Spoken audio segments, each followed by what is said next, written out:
Okay. Oops.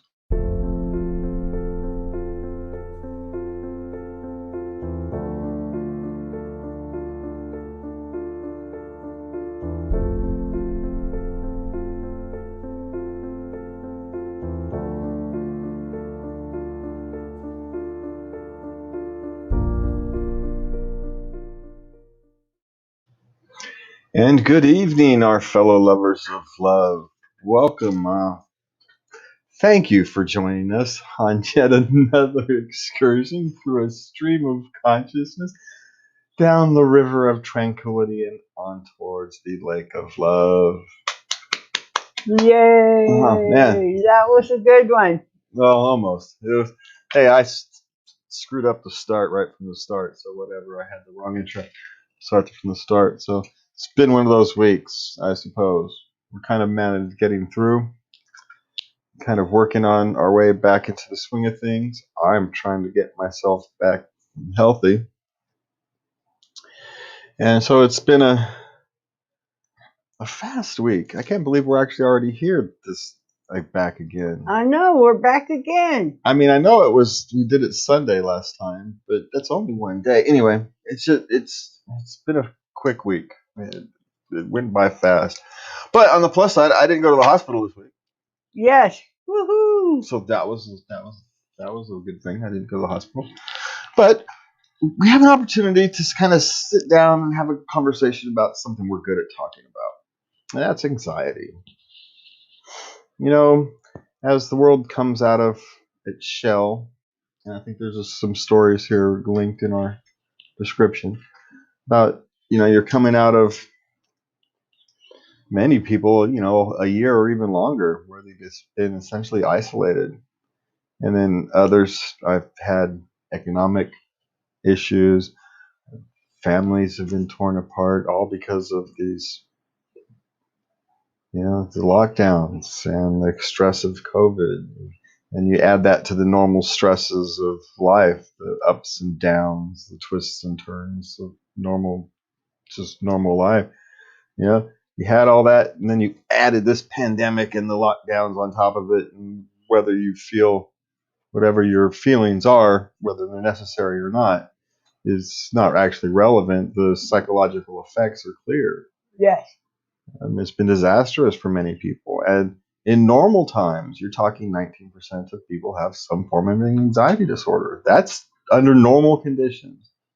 And you now have a lot of people who did not used to have issues who are now having issues. People who we've gone from emotional health to mental health issues. We've gone from people who had nothing to emotional health issues. And a lot of people who didn't used to have anxiety are now stepping out their houses and finding they're scared. Yes. I went on an outing with one of my daughters.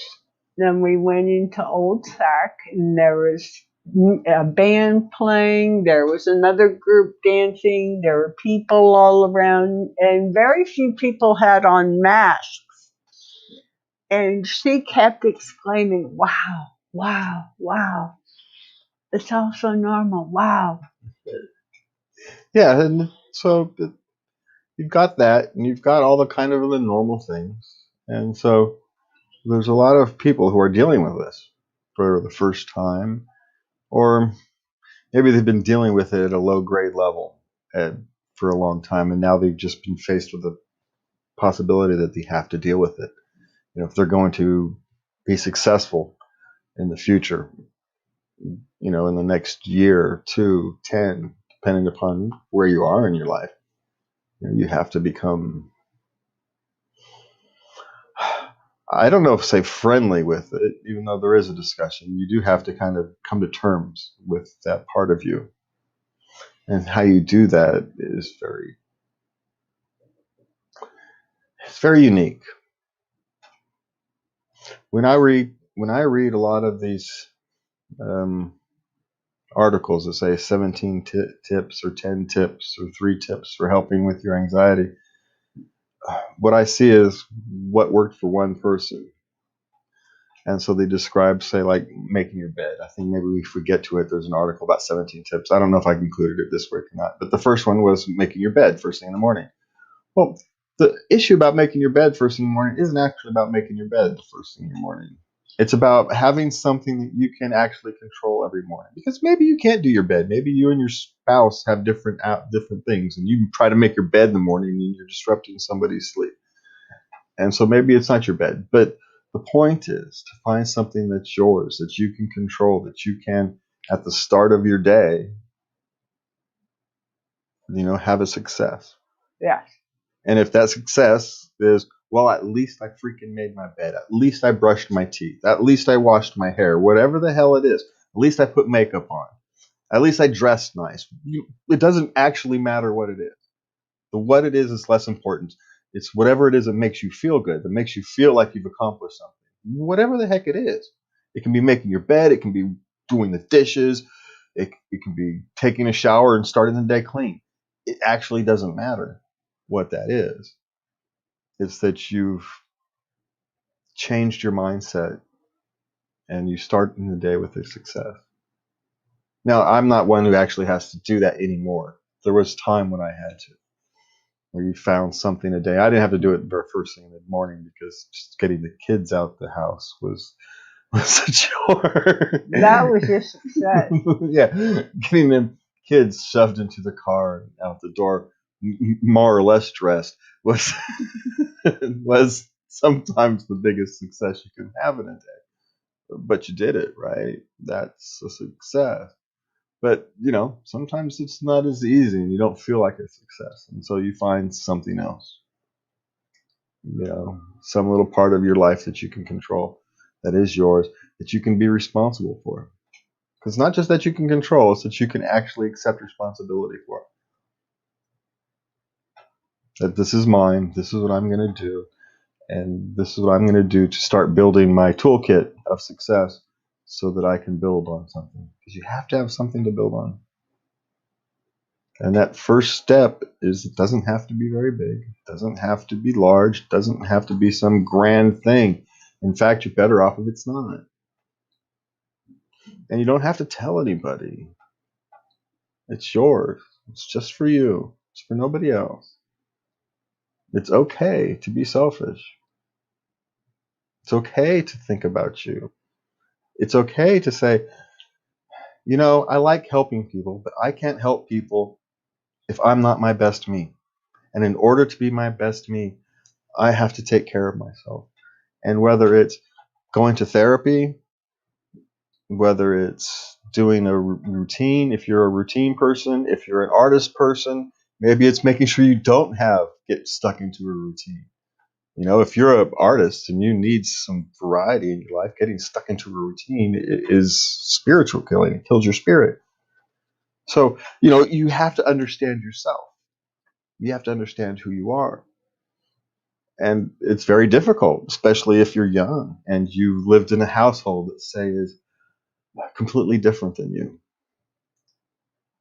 When we were growing up, what was that show? Growing Pains with Michael J. Fox? Yes. And he had the hippy-dippy family, and he was the straight-laced conservative, economics person. They didn't fit, but you found some way to love each other anyway. You all kind of grew a little bit because you learned to try to understand where somebody else is coming from. But that's hard. It's a hard way to live your life, when you're completely different than your family, when you are the black sheep. And if you have a personality that wants to please people, just as your natural personality, it's a great personality trait to have. But you can often lose yourself if you're not careful. And then you add something like an anxiety disorder to that, where you're facing fight or flight responses far more often than normal people do. And you don't fundamentally understand that for yourself. It's makes life even more difficult, because those people who already don't understand you are going to have trouble understanding what you're going through. Because unless you have anxiety disorder, and unless you can relate that to somebody else successfully, it's very difficult for someone to know. Even I, who's fairly self-aware, we can't really completely understand each other's anxieties because they're different. Yes. We can relate. We can say, okay, I understand what it's like to have anxiety. I can understand the base emotion, but I can't understand your triggers any more than you can understand mine. It's a disorder. If it made sense, it wouldn't be called that. Well, no, I don't live in your skin, but you're very articulate, so that helps. And I can understand, you explain, and I can understand to a certain degree. Yes. And but of course, I just accept it. It's just a part of who you are. Well, but being able to articulate that takes a Yes, lot of time. Yes. Well, you're 51 years old, and I've you've been in therapy for 15 years now. For 15 years, and a lot of that time was learning to understand myself. It's hard to articulate it until you can understand it yourself. And in a sense, you never stop learning about yourself. It never actually ends because you're always evolving. The more you learn about yourself, you change a little bit. And then you learn more about yourself, you change a little bit. Sometimes these changes, oh, well, that didn't work. And so you've got to evolve back. It's not a linear line. And, we did a show a while back that I need to look for somebody about, what to expect when you're going to your therapy the first time. And so, yes. Yes, we have to look for that. Okay. But so I won't go over all that. We've already done that. But starting therapy is a difficult thing. The decision to start. The decision to start is a big one. That first step is so huge. And then you end up, your anxiety disorder plays a game with you because you need to go, but it kicks in. It's something so different, something so out of what you're used to. And it's potentially frightening. And you're going to hurt yourself emotionally. You can't heal without, peeling off some scabs. It's just the way the thing works. Some days you come home from therapy and you don't want to talk to anybody else. You just want to be able to kind of, it was an emotional day. I just don't have it to discuss it. And in fact, most of the time we don't discuss our therapies. I don't know. I figure if there's something you want me to know, you'll tell me. Yeah, if there's something we need to discuss, we will discuss it. But it's not. We don't talk about our therapies. Well, I try to give you the opportunity. Hey, how'd it go? Yeah. And yeah, good. Alrighty then. Well. So here's a question though for us. What if you're a parent who has a child, teenager, maybe even an older teenager, who's just starting therapy? How do you actually approach it? Do you ask them? Like, say you've got to go pick them up. Where will they come home? What do you do? How do you approach? How do you give them that opportunity without becoming part of their therapy? Because they need to learn to do that on their own. And so, especially at the beginning, those first 10 sessions, which is a long time, especially if you're only going once a month, they're still learning how to be in therapy. And they're probably not going to be able to explain to you what's going on. And that's the second half of going into therapy, is your support system has to learn how to be supportive as well. Because people don't automatically know. They don't know that, especially if you haven't been through therapy, that it takes time to learn how to be in therapy. It takes time for you to learn how to be honest with yourself. It takes time for you to learn how to relate that to yourself. You can't relate it successfully to the rest of the world until you can relate it to yourself successfully. And that takes time. And that's why therapy isn't a quick fix, but it's an actual fix. It's not a Band-Aid. It's not a pill. Pills are Band-Aids. Or if you have a serious issue, they help get you to the point where you can use, but for the average person. Yes, my medication makes it possible for me to participate in therapy. Yes. Yes. Yeah. And so, I don't want to downplay medication. If you need it and take it. But for most people, the goal should be the medication is a Band-Aid to get you over the hump so you can start dealing with yourself. Now, some people have bipolar disorder or personality disorders, and they need to be on their medication, and they need to be on their medication. And so it's, that's one of the things. I'm not a We're dog not doctors, yeah. If your doctor says you should be on medication, take it, but don't blindly take it. I mean, if you've got bipolar disorder or something, what they do. If you've got bipolar disorder or something, but if you're talking general anxiety disorders, just a general anxiety disorder, you should be taking as little medication for it as you can and still be successful.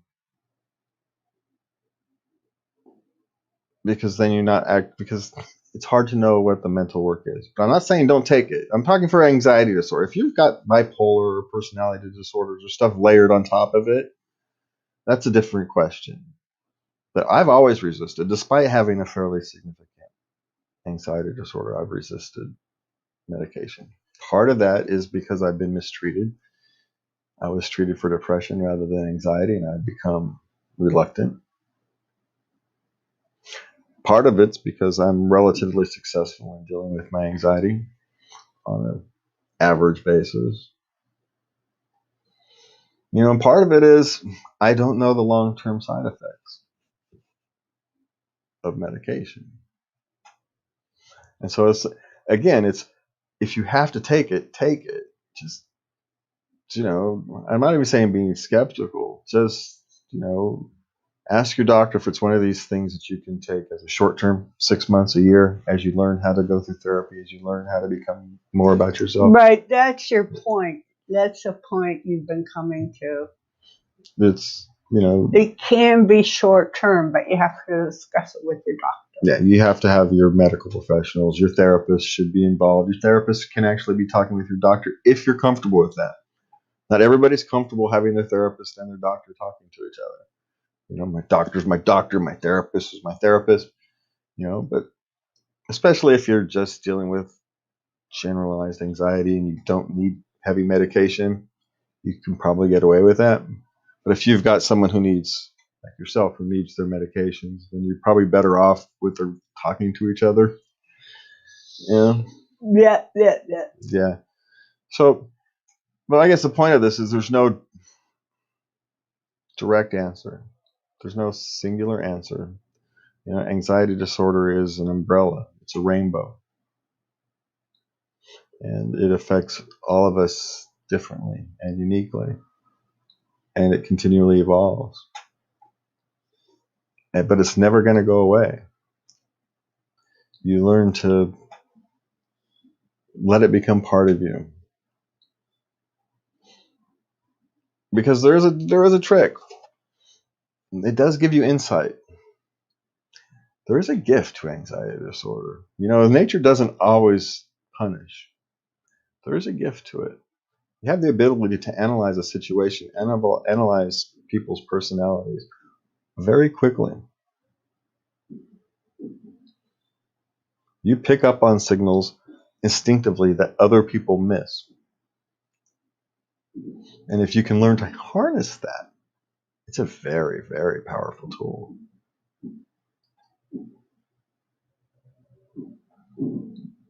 It's a difficult tool to harness because it's inherently chaotic. Not instinctively, it's inherently chaotic. But it is what it is. And I think I've lost my thought. I think I'm rambling at this point. I think at this point I am rambling. All right, so what do we have lined up here today? We had Yeah, we're quite a few articles up on the blog. Yeah, I think I actually covered some of them because in the discussion. Because the first one, coming to terms. Now, this is actually one I actually have no relation to. Dissociative identity disorder, but they actually described it as an anxiety disorder in the article. But apparently, they don't remember from moment to moment. They don't connect their memories together.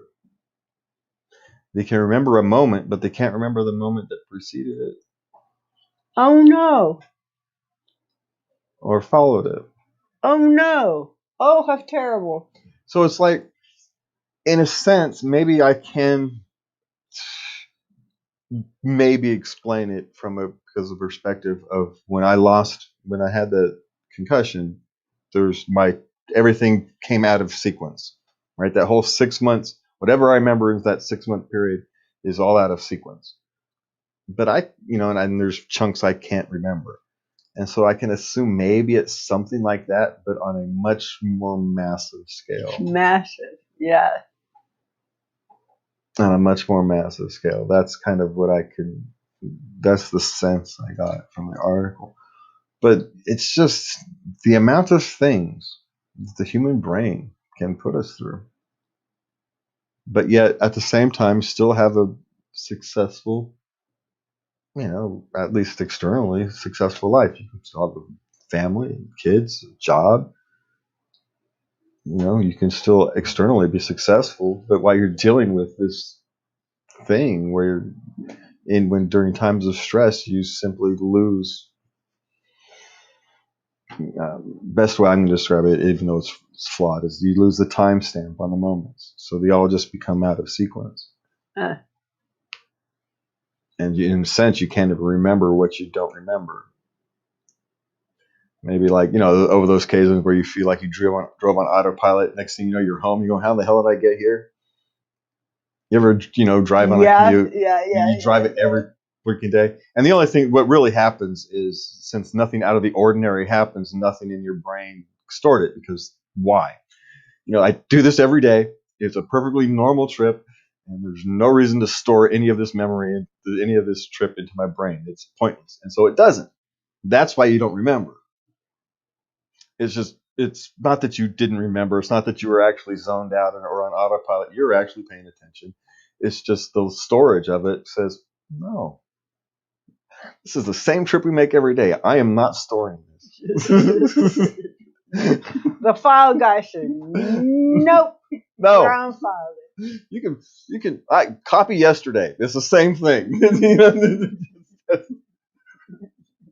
It's the same thing. You even saw half the same cars. Just leave it alone. But we know, it's but that would be a difficult way. That's even, I think, would be once you realize it. And that was actually the strange thing I read. The person didn't realize it. That's how they were. And then it kind of shook their world when they realized that they have this dissociative memory thing. That would shake your world. Yeah. All of a sudden you realize that you're not remembering huge chunks of your life. It's not that you don't remember. It's you can pull them up, but only when it's absolutely necessary. Oh. Yeah. Now, we all do that to some extent. We all have things we remember that we don't genuinely remember unless you absolutely have to. And who knows how that system works, right? Who knows how that actual system works? I don't know. There's probably someone who can actually explain how, the need triggers that file by, hey, you actually know that bit of information. You had it happen to you when you were 8, and you can remember it right now because you need it right now. But if you were just sitting there talking BS with your friends, you wouldn't remember. Or if you're just having a casual conversation, you wouldn't remember because it's not important. It's stored somewhere. it's just how memory is stored is just a strange thing. And I just wonder if that's kind of what that is. The storage memory doesn't work. Anyway, I don't know. And see, here's that. We were talking about hello anxiety, my old friend. You know, where you have to become kind of, in a sense, you do. You make friends with your anxiety disorder over time. It's part of you. It's always going to be there. You're not going to get away from it. So, you learn how to live with it. And, well, it's better off you like what you live with. It doesn't necessarily have to like what it does for you all the time, but because that's not going to happen. But it does give you some things. Take stock of what it gives you. And, you can start to work together. Say, hey, look, you leave me alone on these things, and I'll start appreciating you, the things you do give me a little bit more, and we can work together. That's a little crass, but it's actually kind of, in a strange way, what happens over time in therapy. I mean, it's a strange way to describe it. It is, but over time, that's kind of what happens in therapy. You learn to like all of yourself. As soon as but the first thing is you have to learn to become honest with yourself. 5 unique physical symptoms. You like these, and we have just enough time before you need to take a break. So, because these are quick. Now, where did they go? All right. Yes. 5 physical unique systems you might not recognize as anxiety. So you might not be aware of what your body is trying to tell you. Yeah. Okay, number 1, a temperature spike or a fever. Yep. I can agree. It isn't necessarily even temperature spike. You feel like you get hot. You might start sweating. And especially me, when sometimes you get randomized anxiety for no freaking reason whatsoever. You get flush. Yeah. It's essentially, it's just like a shot of adrenaline for no freaking reason. And then, and if you're just kind of hanging out, sitting there, all of a sudden your body's responding like you're running, and you get this flush of Endorphins. Yeah. Well, no, I wouldn't say endorphin. Adrenaline. You get the endorphin, adrenaline. Yeah, you get the dose of adrenaline, and you get the flush, and the blood starts pumping, and so you feel hot. Yeah. Runny nose. Yeah, that goes with the adrenaline again. When anxiety develops, your brain releases a flood of chemicals to try to stabilize your body and get you ready to neutralize the threat. Yes. This one, they're saying it's histamine. Uh-huh. So it's like collagen, but okay. So actually, that's not it's a chemical reaction, but it's not adrenaline. It's histamine. Makes you clear your nose. It's histamine. Clears your sinuses. I can see maybe that's a good thing about anxiety. Clear your sinuses. We might have to run or fight. Yeah, you've got to have clear. Yeah, you've got to be able to breathe. Yeah. Get in some oxygen. Hives and itchiness. Similarly, histamine release also causes hives and itchiness. That one I didn't know. I don't get itchiness or the hives, so that's an interesting one. Learn something new every day. Even me. Now this one is strange. I hadn't even considered it. Loose stool. I hadn't thought of it either. I would have never made those connections. Your digestive tract quickens and intensifies when you're anxious. This, combined with stress release hormones, which are released in response to anxiety, can irritating your gut can lead to loose stool. Well, I know irritating your gut can have issues. I mean, I almost gave myself an ulcer. Yeah. We caught it just in time. But, so, but I had, that's the only one I've got on that one. Sensitive to environmental stimuli, yes. because everything's either a threat, so it's some way to run. So you're hyper alert. yeah. So everything stands, every little thing that happens is a crisis. It stands out. Stands out, but it also means you notice little things that other people don't. So if you can keep your wits about you, you can notice personality quirks and other people's emotions, and these things as you learn to cope with your anxiety better. You learn to stay in the moment. It is a strange thing. You've got this duality to it because you've got this thing where your body wants to run and flight, but your mind can still stay relatively calm. And I don't know if this is just me. Again, anxiety is an individual experience. There's times when my body has the anxiety attack and my brain is going, "What the hell are you doing?" Quite literally, my brain is going, "What are you doing?" But because the body stays in it so long, it eventually convinces the brain that something's wrong, and then you run off into a hyper. Yeah, but you don't know. It's in a sense, it's some environmental stimuli triggered the body to think it was. The subconscious was aware of it. Who knows? Maybe it's a smell or something. I'm not. Who knows what the hell it is? But yeah, I'm eating a hamburger. What? No. Yeah, those things happen. All right, and those things are happening, and it is time for our break, and we will be right back. The Levy needs a few minutes.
All right, and we are back. And before we get going, we want to let you know you can send Lovey a Dear Lovey letter at love@latenightLove.us. You can find me on Twitter at Jazzrag, or at least contact me. I don't do very much over there. Or you can contact us on our Facebook page, or send us a voice message on our anchor.fm/late night love. Or you can just find us at latenightLove.us. Or Minds, and MeWe, and Locals, and a wide variety of other social media outlets. All right. Yes, and we're all over the blogosphere, or whatever the hell they call it these days, to just age myself about 50 years. Right? Blogosphere. Yeah, I think I just did. So I'll put, okay, so where do we want to start? Early warning system about mental health preparedness. I don't think we want to cover that too much because that's just mindfulness. We can come back to it if we want. Let's see. Well, let's. The one with the early warning system, that was mainly what I read the article was being the crux of it was being self-aware. Yeah, it's a good read. Yes, so, it is. So it's a better read than we can actually give it justice for. It's being self-aware and then using your support groups to help you check in essentially with where you are. If you're feeling grumpy or not, kind of take those comments so to heart. Check in with them, check in with yourself. Because they're not always right. You might be feeling grumpy, but they might be the one who's actually grumpy. So you got to take everything with some own analysis. But the point is to use your support group, be mindful, learn how to be mindful, which quite frankly goes to talking and go to therapy. Yeah. And then use your support groups, and then use your support group to check in with yourself, keep yourself on track. All right, so let's cover this one because this is actually. Which one? So why is it so hard to talk about abusive mothers? Now that we've got past all of the the holidays, the Father's Day, the Mother's Day, all those things are gone past. Why is it that we don't? We talk about abusive fathers all the time, and rightly so. It's not a complaint. We find it very difficult to talk about abusive mothers, and they exist. We all know they exist. I mean, from a spouse abuse thing, we know that domestic abuse happens roughly equally from each sex. This is was a surprising statistic, as they found when they do these studies, that they keep finding the same answer. Now, men do more physical damage, and it seems that women do more emotional damage now. The physical damage makes complete sense. Why they have more emotional damage happens is an open question. Is one of the reasons because we can't talk about it. I mean, if you're a man who's being abused by your spouse, by your wife, you can't talk about it.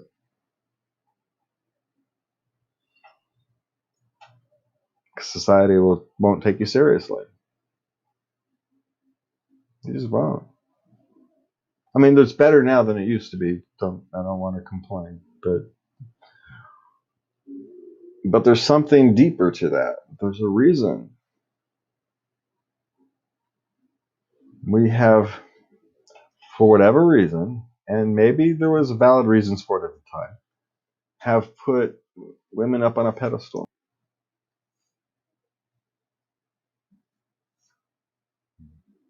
They're the better angels of our nature, right? Yeah. Sugar and spice, everything nice. Puppy dog tails and snails. It's, what was it? There was a thing we posted earlier ago, this week, If there's a saying, if mama's not happy, the home isn't happy. Ain't nobody happy. Ain't nobody happy. But is that the right attitude? Right. Should it actually be a happy spouse makes a happy house?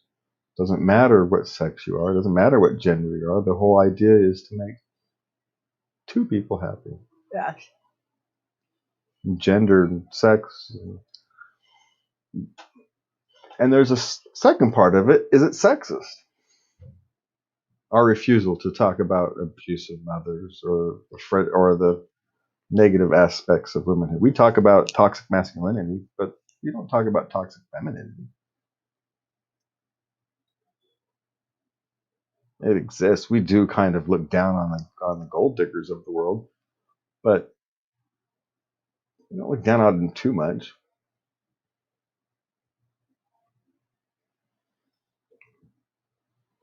But why is actually the question, and I don't actually have an answer. So I'm not going to sit here. I don't have one. I don't. I can speculate, but it's all pure speculation. But why don't we? Because we don't. We don't really have conversation about these things. Now, we don't actually have a good conversation about abusive fathers either, but we at least have the conversation. The conversation is terrible, but we at least have a conversation. So I don't know. Maybe I shouldn't have brought up a topic I don't have any kind of an answer for, but if we don't start talking about it, how are we going to find answers? How are we gonna find answers? Yeah. Someone has to be willing to start talking about it. And we can talk about it in a way that's not necessarily accusatory. It's a very human thing. Oftentimes, these things are caused by trauma and the lack of mental care, emotional care. And in times past, you didn't have time. Life came at you fast, and life was brutal. I mean, it was only 100 years ago. Where we actually modern life is less than 100 years old. Less than 100 years old. I mean, electricity is 100 years old in your house. What? The car is 100 years old. And it was barely a car back then. I mean, before that, up until 1895, the average person lived on less than $1 a day in today's money. We were all dirt poor. Every single one of us. 0.5% of people had more than dirt. Had just nothing. Yeah, it was subsistence living. So you didn't have time to take care of your mental health. Not only we didn't have the knowledge, you didn't have time. But now we do. Now we can stop the cycles. Now we can prevent these things from continuing on down the line. And we have gotten better. We're better at raising our kids now than we used to be. It's a glorious thing. But we have to continue having difficult conversations, even if you don't have an answer. Because maybe someone who's listening to you does. Or maybe they have the next stage of the conversation. You don't know. Okay, so let's go next. Okay, we actually covered the next one.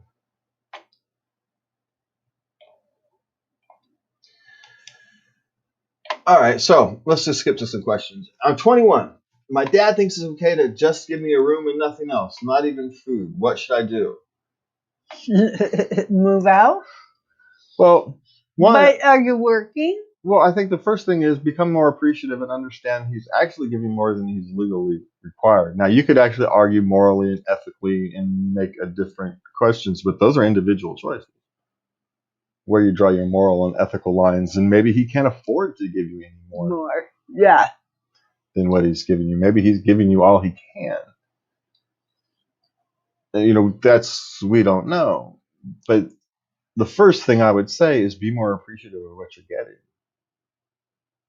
There's people who don't have a roof over their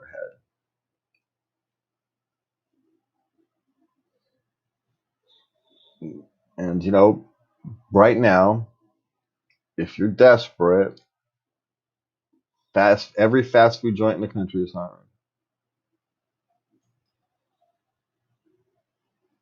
They are. Those are the worst jobs. So they're the last jobs that are going to be filled. So if you absolutely, desperately need a job, you can walk into almost any fast food joint in the country, except maybe a Chick-fil-A, because they don't seem to be having problems hiring people for whatever reason. Well, they treat their employees like human beings, so they don't have trouble keeping people. Regular fast food joints, you're just a number. You're there to complete tasks, and so it's got nothing to do with pay. It's just they're doing the same tasks, but it's a better work environment in one place than another. But if you're desperate, if you're hungry, I mean, it's not If that's where you're starting to move up, you keep looking for a better job. Yeah. Yeah. I mean, but that's also kind of a crass answer, but it is what it is. Your dad doesn't have to give you any more than he doesn't have to give you that. Now, we could sit here and make a moral argument that you're kind of required to. You should, not required. You should, especially with the way the world is these days, and everything's kind of gone completely haywire. That you should be helping the friends and family to kind of get through these bumps, but you have to help yourself as well. You have to be trying to get better. If you're having health or mental issues or something, you have to be trying to get better. If you're just sitting around playing video games, you're lucky your dad's doing anything, because he's not just giving you a room. He's paying the light bill. He's paying the air conditioning bill, paying the water bill. It's not just a room. Paying the taxes. And maybe he doesn't have enough. Maybe he's looking for something from you. Help out more around the house.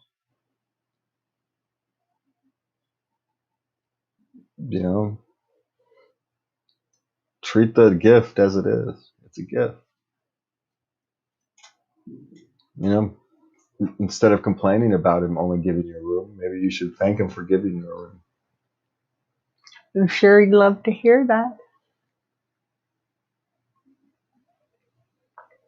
Yeah.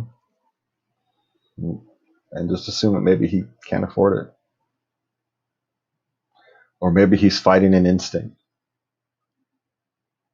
And that's as far as he can actually bring himself. Or maybe he was raised that, at 18 you're off, you're taking care of yourself. And he's trying to become a better human being. And that's as far as he can get himself to go. Yeah. And maybe you should honor that. That's a hard trip for some people.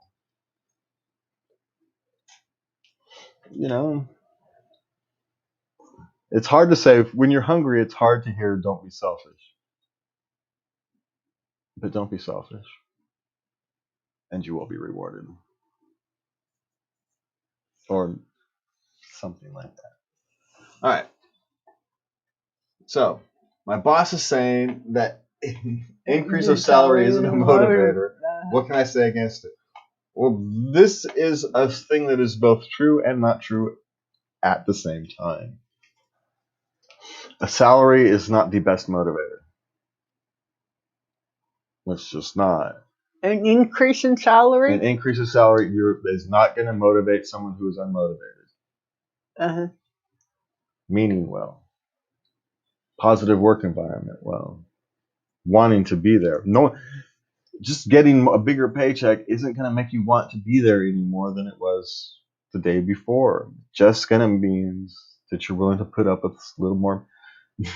What I always said, the amount of BS I'm willing to put up with is in direct proportion to the size of my paycheck. But I'm still putting up with a bunch of BS. I'm not going to be any more motivated than I was going to be before.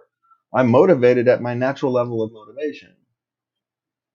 The size of my paycheck isn't going to do it. Now, are there people out there who are motivated by pay alone? Yes, but fewer than we think.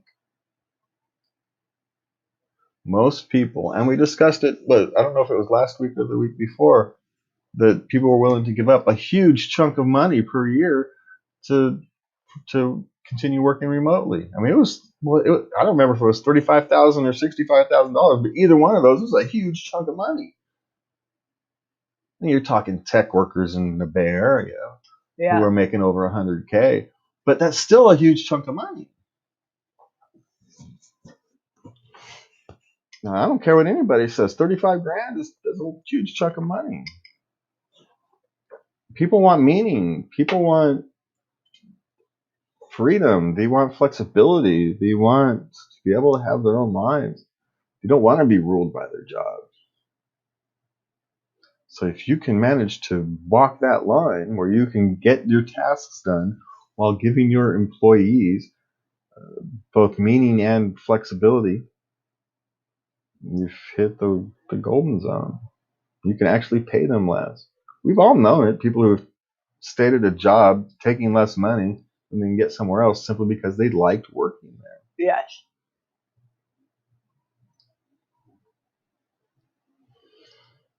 I like working here. So that's the motivation. You're not going to motivate somebody long term with a bigger paycheck.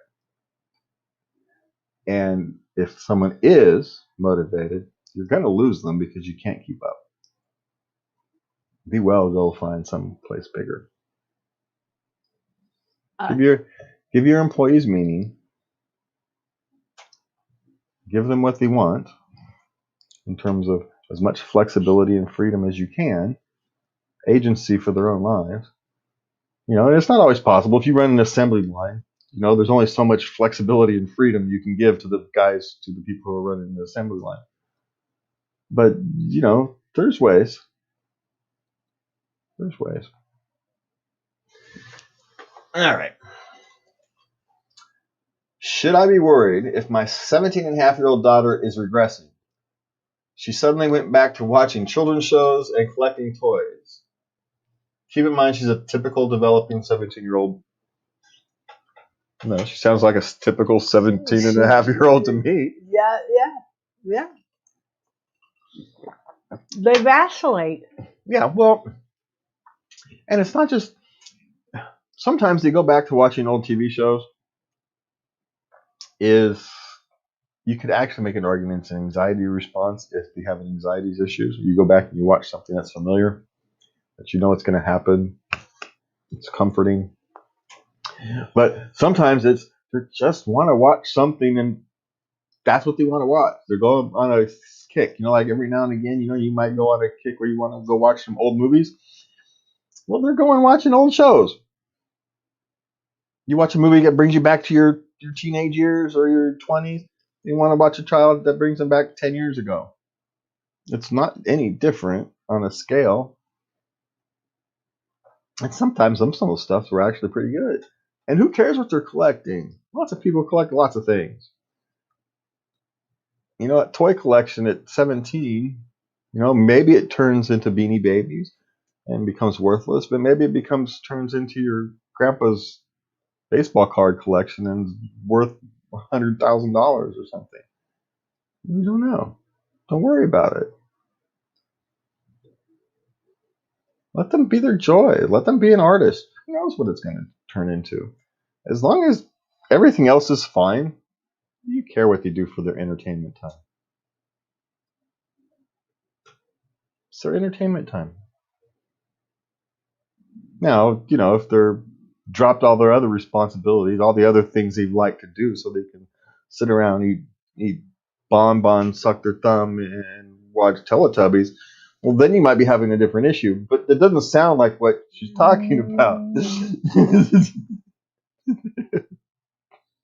Sounds to me like you've got someone who's just, you know, wanted to go retro for a little while.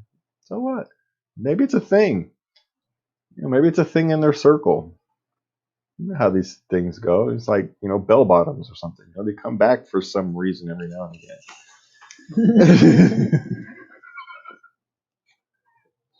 again. Don't be so. Leave her alone. That would be my suggestion. Leave her alone. It'll be fine. Why is my 9-year-old daughter good at school and so hyperactive and naughty at home? Well, because you raised him right. Yes. Yeah, because he knows how to behave outside the home, and he comes home and he feels welcome and secure that he's not going to be rejected, so he can let that part of himself out. And you got to understand, having a boy in a school is very difficult. You're asking a boy who, as a rule of thumb, you're talking 8 out of 10 boys, significantly high number, need physical activity. And then you plunk them in a school for 6 hours a day where they're essentially told to sit down, be quiet, do what you're told, and they have to let off some steam at some point. I was going to say. So maybe you give him something else to do. It's not that he's being naughty, it's just he's been pent up all day. Yeah, he's got energy to burn, and he just finds some way to burn that energy. Just find some way to burn that energy, and focused energy. There is a thing. Boys have lots of energy, and unfocused energy leads to broken things. So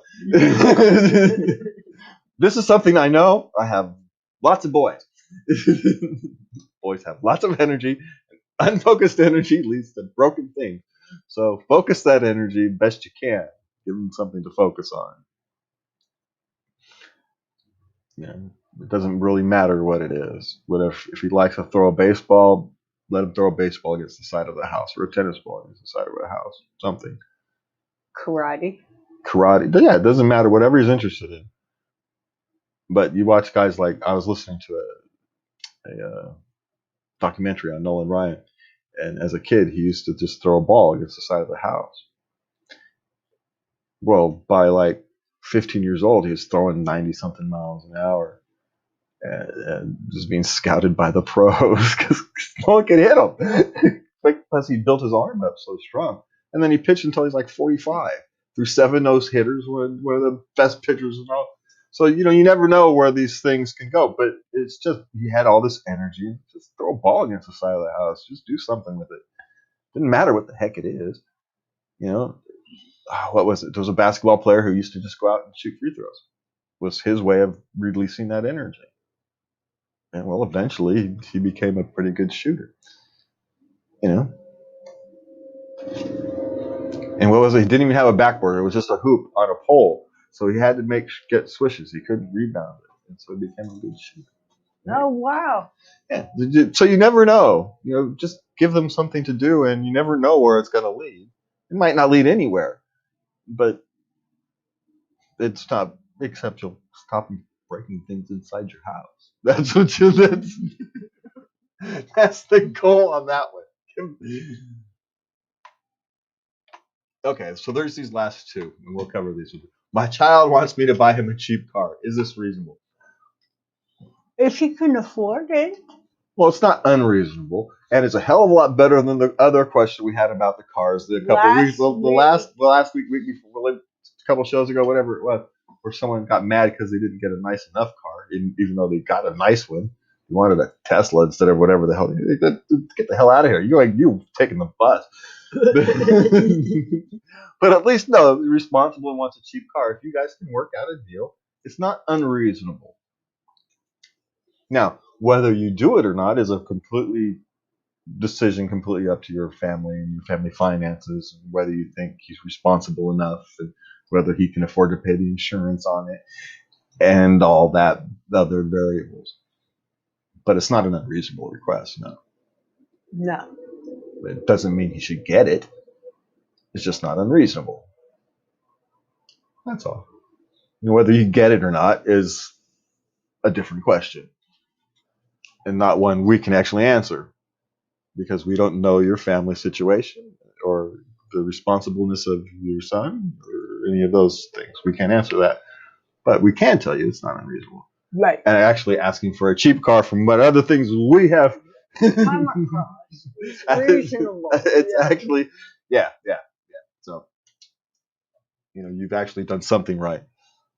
Be proud that he asked for a cheap car because, he knows better than to. He knows better. Obviously, you raised him right. Yeah. Okay. So here's this one. Maybe this one's for you. Or maybe it's for me. I don't know. How can I get my husband to want to spend time with me? That's a tough one. We've had discussions, well, and we revisit it often. I wouldn't say often. From time to time, we revisit it, but we're home together all day. We see each other all day. yeah. So we're not a good example. And we spend time together during the day, just sit and talk, smoke a joint. Yeah, we make sure we actually set aside time to spend time with each other. We both do, and yeah, during the day. And so, but how do you do it? Well, one, if you're going to have the discussion, you have to figure out how to do it without emotion. You're going to have to find a way to do it without being upset. Because they automatically get defensive if you come in there and all upset. And so if you're going to have the discussion, you're better off trying to not come off as accusatory. So you never spend time with me, you don't do this. Figure it out a way. I'd like to find some way for me to spend more time with you. Flip it. Flip the question. Ooh, that's a good one. Flip the question. Make it not about you wanting him to spend time with you. Make it about you wanting to spend time with him, and tell him why. Why do you want to spend time with him? Because that's what you're actually saying. If you're saying, I want him to spend more time with me, that's an awfully selfish perspective. What you're actually saying is, I want to spend more time with him. How do I get him to do it? Yes. It's a better question. And it does start with a calm conversation. It really does. Because if you try to manipulate or trick or do any of those kind of things, it doesn't work. Maybe you can get a short-term change, but it's not going to stick. Long-term changes happen slowly, but they stick. And so start with the question by changing the question.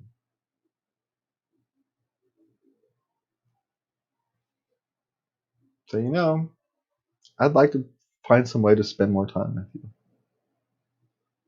Because I love you, I think you're funny, I like looking at you, whatever the hell it is. All of the above. Yeah, whatever it is. You're hilarious. And give him some time to come up with an answer. Don't expect it right away. Ooh, another good one. Because men like to solve problems. So you've now given him a problem to solve. But you've got to let him work on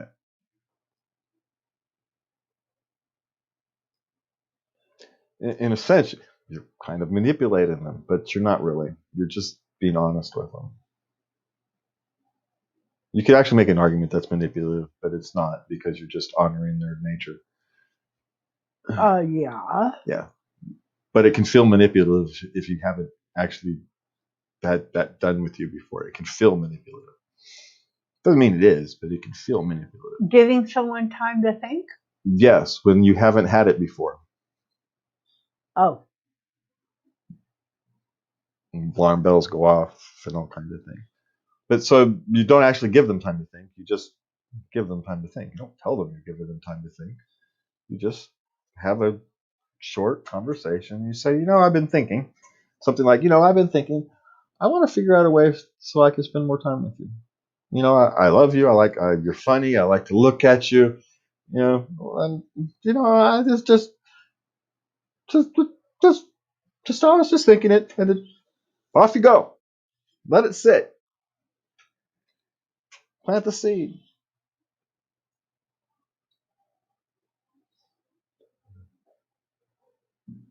Don't make it into a big ordeal. Don't turn it into a big thing. See where it goes. See what happens. It may not work, but apparently what you've been trying hasn't worked either. So you know, nothing's guaranteed for success. But you may have to do it again.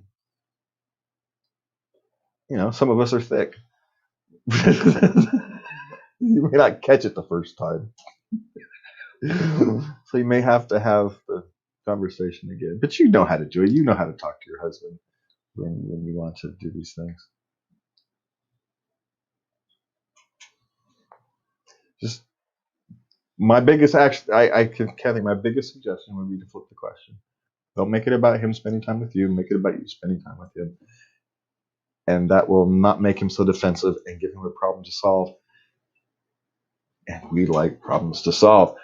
And on that problem we are solving today is we are out of time. So everybody, thank you for joining us. You can find us at latenightLove.us, anchor.m, FM, at Late Night Love. You can find us on Facebook. It's The Late Night Love, I think it actually The is. Late Night Love on Yes, Facebook. on Facebook. Anyway, and you can find us Late Night Love on all these various other. You can search us and find it. You all are all technical savvy enough to do that, and we will see you next time. And please remember to love everybody.